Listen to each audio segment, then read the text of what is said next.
Volkswagen Polo опрокинулся на бок около 33-го военного городка минувшим вечером. Мужчину занесло на скользкой дороге после того, как он пытался уйти от столкновения с другими автомобилями.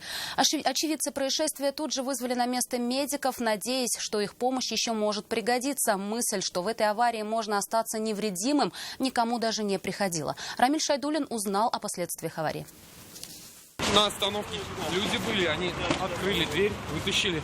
Выбраться водителю такси помогли очевидцы. Они же вызвали на место медиков, решив, что в такой аварии целым остаться невозможно. Но помощь мужчине, к счастью, не понадобилась. И он рассказал, как произошла авария. Чтобы не удариться об впереди идущую машину, вывернул и потерял управление, ударился колесом и перевернулся. Полной страховки на автомобиле у водителя нету. Машину планируют восстанавливать за свой счет.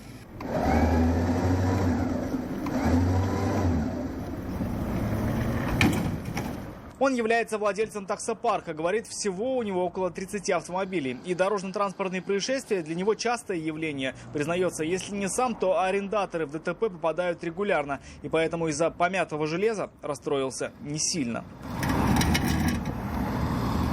Рамиль Шайдуллин, Нафиса Минязова, Наиль Абдуллин. Вызов 112.